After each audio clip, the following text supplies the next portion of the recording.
Jai Bhim, NaMo बुद्धाय, Jai Gurudev, Dhan Gurudev. I am very happy to be here. This is my maiden visit to Houston. I will try to speak in English and Hindi because some of our members may be comfortable also in non-English language. Before I begin, the members of Dr. Ambedkar International Mission Houston, wherever you are, can you just stand up? Dr. Ambedkar International Mission Houston members, please stand up. Everybody stand up for members. Exactly. Let's give them a round of applause for putting together this event.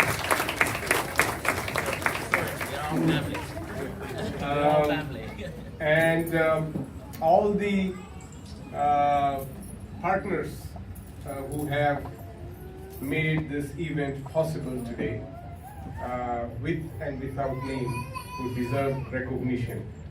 Thank you to you also for lightening this flame, and I'm pretty sure the event will continue. I would like to extend also welcome to our brother Mr. Manjunath, the Consul General of Houston, Dr. Suraj, who gave a very excellent speech. We had very good, fruitful conversation yesterday with his incisive remarks today. He also enlightened about fraternity. Colonel Kumar, also who's leading this India House here. Sonu, who is a visiting scholar here, who gave a very good perspective about Dalit women. Jagdish Bhau, who has very kindly driven. I will spend the next few days with him and Tai. Welcome to you too. We also have many of our brothers and sisters here in the audience. I welcome you. In particular, I would like to give a shout out to our rising star, Vishal Thakre, who is holding his phone right there. Let's give it up to Vishal, who is our PhD scholar at University of Texas Austin, and also he's got his group of friends. Thank you everybody for coming. Today, I'm going to talk about two areas that I think will interest our audience here. The first is about, I was recently in the Bay Area, and I was there to attend Ambedkar Jayanti last week, and I went to a Gurudwara there. It was a Ravidasiya Gurudwara, and before I begin also, we also have an audience, the acclaimed scholar and somebody whose work I recently go back to, Kamala Visweswar, who is a professor from Rice University is here. Let's give it up to Kamala as well, who is an anthropologist sitting there in the back. Going back to the story, I was there in the Bay Area attending one of the functions, and one second generation Dalit American young man who works in the Bay Area came up to me. We had a good conversation, and he said when he went to one of the prestigious University of California, one of the universities, and as soon as he started interacting in his freshman, or rather his junior year, the woman he was interacting with, because they were both Punjabis, that woman, once they finished the conversation, asked him if he was from the Jet community. And he was not really expecting this kind of confrontation about his caste to a woman who was also like him, a second generation. This really shocked him as to why would a fellow cohort inquire him and assume about his caste identity. He said that he was a chamar and that he's been grown up in his background of this Ambedkarite chamar background. He narrated to me another incident about his cousin who works in an ambulance, drives ambulance or works in ER, I guess. And so his girlfriend is also from a non-Dalit community, and he apparently had the thing of Guru Ravidas Gurudwaras, the Hari Om, whatever they write, a special represent that he's from the Ravidas community. And when he went to the Gurudwara, they outed him and they insulted him for entering the premise of the Gurudwara. Now these are incidents that I just happened to hear from a person just last week. And if we scratch the surface of this, we may come across so many familiar stories. Familiar stories with people who are brave enough to disclose their caste. Now many of us here are not brave. We are weak-minded people because we are afraid about our own ancestors. The caste system has withdrawn the positive spirit of our life from ourselves, and we walk around like inferior kinds despite having high degrees from IITs and IIMs. Still we are ashamed of our ancestors just because the caste system has made us feel less than the other. And the moment you recognize about your own ancestors and proudly declare, like this gentleman acknowledge his ancestor, that I am a Chamar, and what do you have to do? You will face certain kind of repercussions. And yet, here when we work in any companies or any sphere, we are even afraid to utter the word of the architect of modern India, Dr. Babasaheb Ambedkar, because we are afraid that what the other person might think and make of us. This is what terrible calamity the caste system has done. It has withdrawn the spirit of true belonging from ourselves. And I think this is where we ought to intervene. Jayanti is a function for us to celebrate, but also meet once a year to think what is the progress, what is our report of activities that we have done. And one of the activities that we ought to do is to reclaim Babasaheb Ambedkar's favorite. Ours is a battle not for the wealth. Ours is a battle not for the wealth or these glories. What he says is ours is a battle for the reclamation of human personality. Such a beautiful word. Let's hear it again. Reclamation of human personality. And we don't ascribe to the idea of reclaiming our unique human personality. Why are we unique? You are here. This is the totem of the capitalist society where best among the best supposedly come here. And you are the best among the best. You are best of the best. And yet, somewhere, like that elephant who was chained in childhood, is now grown up and has the strength to yank not just that chain, but an entire edifice that is been bothering him. Yet, that elephant has been chained in childhood. We remain examples of that pattern. We need to overcome that idea. We need to really celebrate ourselves. And that's why it is important for us to constantly seek out for new heroes and new heroines from our community. The oppressor community is afraid of our talent because if we demonstrate our talent, they have nothing else to challenge us. The only thing Brahminical casteist society has is caste over us. If you remove caste, we are all equal, and when we compete as equal, we'll show our true merits. We are one of our greatest, Dr. Babasaheb Ambedkar, came to Colombia in 1930. An unimaginable thing for an untouchable anywhere in the world to cross this overseas. And what did he do? Just one chance, and he proved that what are the talents that we carry among ourselves. And I think we need to constantly remind, and I think it's profoundly gratifying to see that the Dalits, the Ambedkarites, are the only communities who celebrate a scholar.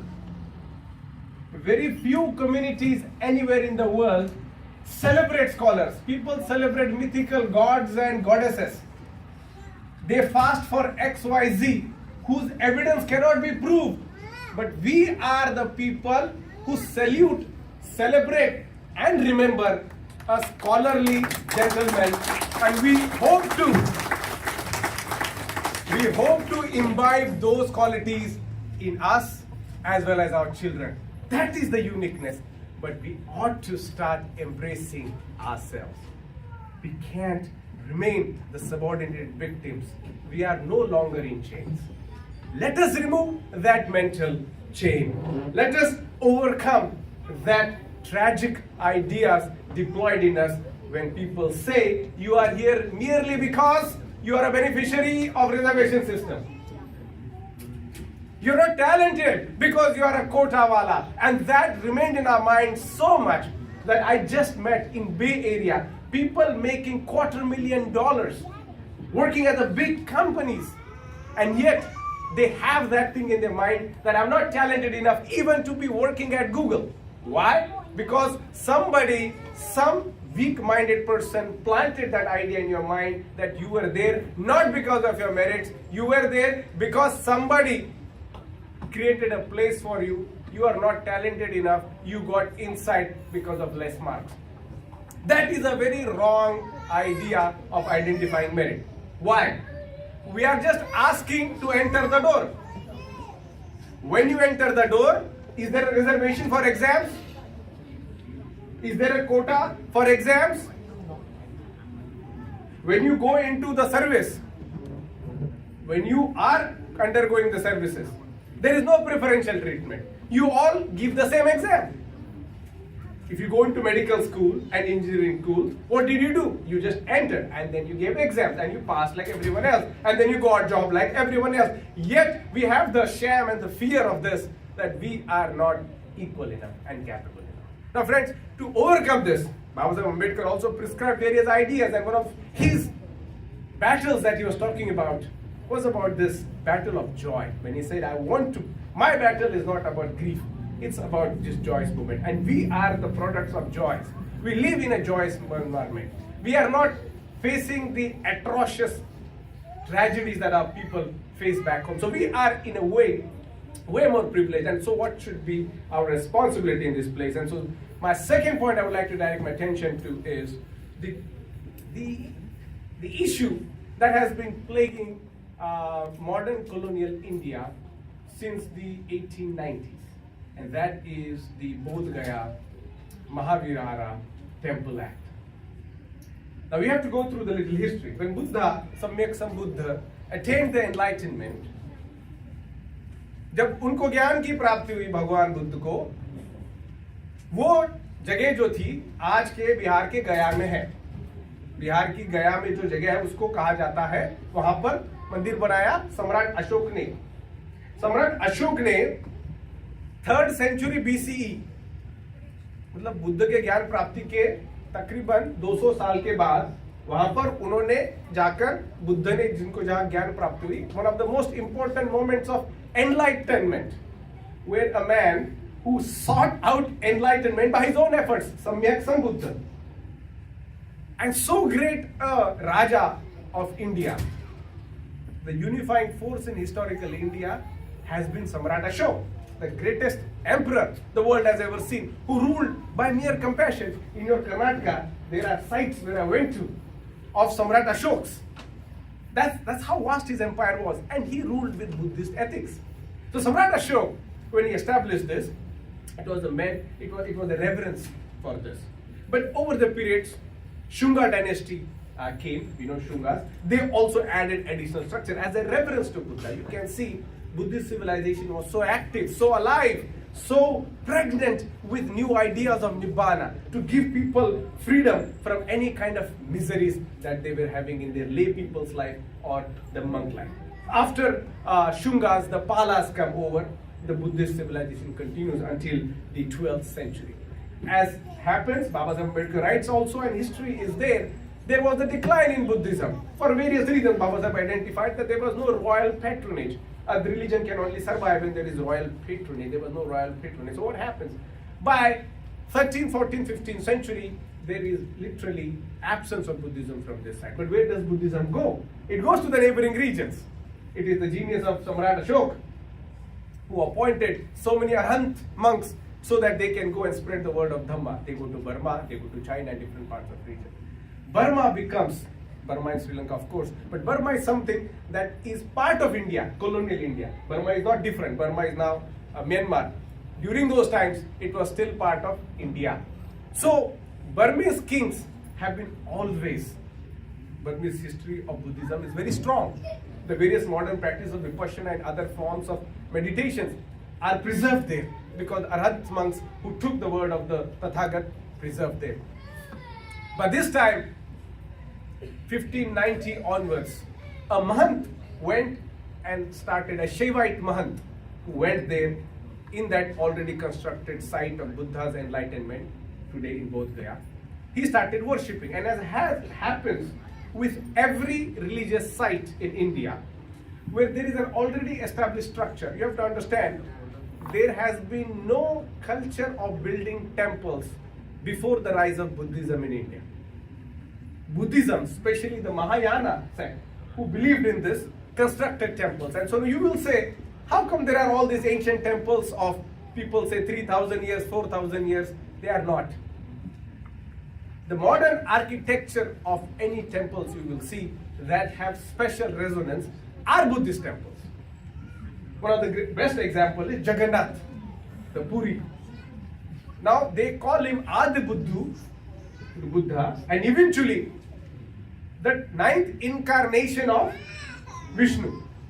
This happens in 16th century when the Shaivite monk establishes this. So everywhere we see major Buddhist sites are actually now Hindu sites of worship. And Hindu again is a modern term. These were initially a Brahminical. There were many sects. They were sometimes Shaivites, sometimes Vaishnavites, and so forth. Why am I presenting you this history? I think this explains to us the chronology and the struggle of Baba Saheb Ambedkar's idea that Indian history has been a mortal conflict between Brahminism on one side and Buddhism on the other side. And that's the idea we need to think of. The struggle right now is happening in India, in Bihar. 16th century onwards, the Burmese king wants to donate because that's the site of the Enlightenment. He cannot, there are war happening, the French war happens, and the idea in the 19th century goes away. In 1811, that was the time when we see first a colonial official called Francis Buchanan. He interviews the Mahant there.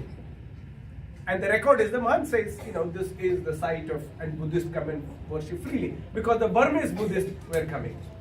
They still were, because it's a site of pilgrimage, the 4 sites of Buddha's important, the idea where he was born, where he attained enlightenment, where he delivered his first sermon, and where he attained Nibbana, Parinibban, Mahaparinibban, where he died. These are the 4 sites, and the Buddhists have always had attraction to it.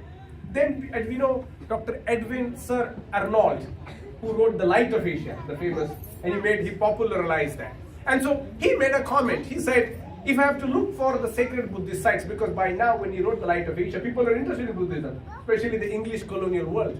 In the English colonial world, when they were interested, they were trying to learn more about Buddhism. And so they asked, what are the sites? What are the places? And he told, Bodh Gaya is the place.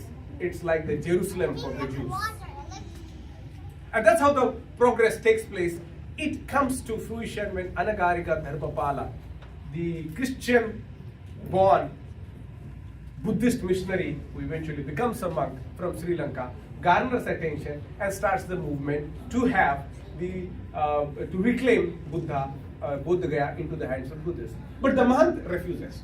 And so then, 1895, Anagarika Dharmapala goes and puts a Japanese Buddhist statue inside the temple because he says there is this is a Buddhist site, it's a holy site, and yet the criminal case is filed and the struggle continues. Then the Lord Curzon comes in the 1900s. He appoints a committee, and 2 members of the committee, but 2 are colonial and 2 are Indian.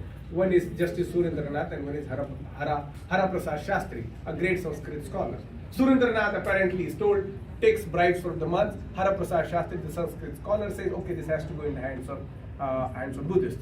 The struggle continues. By the time 1920s come, the international Buddhist pressure is now building because Indian National Congress has taken a prominent position. Now, when international Buddhists, especially the Burmese and other Buddhist countries are taking vote, under that pressure, the Indian National Congress agrees to have this as part of their resolution.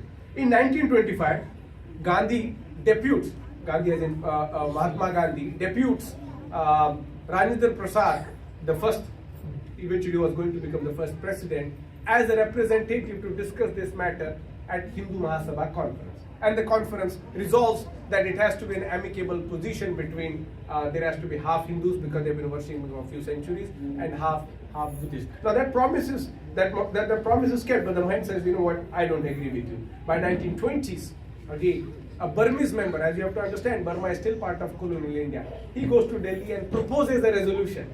He proposes a resolution to have this act established, which we are today debating. The matter is discussed, but anyway it is thwarted because the political independence struggle is going. 1935, member by the name U Thien Muar, a Burmese representative, now says, I am going to bring this bill. And now Hindus Mahasabha and the Indian National Congress members are afraid, and they say, let's find a solution. They thwart his attempt to bring this into the fold of Buddhist folks. Then, by 1942, you may know Rahul Sankrityan, the great Buddhist scholar, who was also a member of All India National Congress. There was a conference in 1942 held in Bodh Gaya, incidentally, and he proposes that why don't we get the site of Buddhist, the Bodh Gaya to Buddhist. The INC agrees and later rejects his demand. Rahul Sankrityan says, to hell with you. He gives away the membership of Indian National Congress. The struggle continues. By the time 1947 comes, there is an Asian Relations Conference. And this is where, by this time, Jawaharlal Nehru is a star of anti-colonial movement. The Asian Relations Committee says, this is good, we'll fight for colonialism, but we're also concerned about Dhamma, what's happening to the Buddhist heritage. And that struggle remains part of that. They say, let's get an independence, we will resolve this. 1948, the first CM of Bihar, S.K. Sinha, brings the bill called Bodh Gaya Temple Bill. Now this bill is eventually passed as an act in 1949, which is known as Mahabodhi Bodh Gaya Temple Act. The struggle here again remains where the bill declares there have to be half members belong to Hindus and half Buddhists, and one DM, the local district magistrate. Now what happened was, this was again negation of the demand of the Buddhists, who wanted full ownership of the sacred site of Buddhists. That was rejected. So Bhante Sure Sasai, the Japanese monk, in the 1995, takes out a large procession of nearly 3 lakh people to Delhi and takes this matter to Supreme Court, and that matter remains in Supreme Court 1995. In 1990, around that time, Lalu Prasad Yadav is the Chief Minister of Bihar. He drafts the bill and presents, but it never gets approved. That history continues. By the time we see 2000s come, All India Buddhist Forum is launched, and various kinds of Buddhist organizations and movements have been launched. Now, today, there are monks who are protesting in Bodh Gaya for this long history, starting from Buddha's enlightenment to Ashoka's struggle in 3rd century BC to 2025. Such a beautiful thread to be connected to. If you have to connect it to India's heritage and India's history, the struggle for Bodh Gaya to be a full control Buddhist heritage site is a plan in order. This is something we should look up to. Right now there are struggles happening. And when Babasaheb Ambedkar in 1940 was asked by one editor of Asha Pramod, his name was H.V. Desai, and he said, what do you make of? Because by this time Babasaheb Ambedkar was gearing towards Buddhism very strongly. And Babasaheb Ambedkar said, when he looks at Buddhism, he looks for 3 values. And this is of course subscribed from different sources. The first is, he says, Buddhism offers moral values. He says, and he uses the word moral strength. What does moral strength mean? For any new nations to start, we need that morality in place. No force cannot enforce its own rule, because after a few years, the communists tried to do that. After a few years, they fail. They have to liberalize, because society cannot be controlled with absolute force. You need a moral strength where people willingly agree. And Babasaheb Ambedkar saw Buddha as the moral force. The second example, he says, why he chooses Buddha is because of democracy. He says Buddha is an adherent advocate of democracy. For any new country to be formed, we need democratic values. Without democracy, it cannot exist. And it is the genius of the founders of India's republic that starting from day one, Equal rights were given to men, women, people of different strata. The franchisee was given. And this is the genius of India's republic, India's constitution that gives rights. Where does this idea come from? It comes from this Buddhist moral ethics that Dr. Ambedkar and Jawaharlal Nehru was inspired by Buddha's ideals.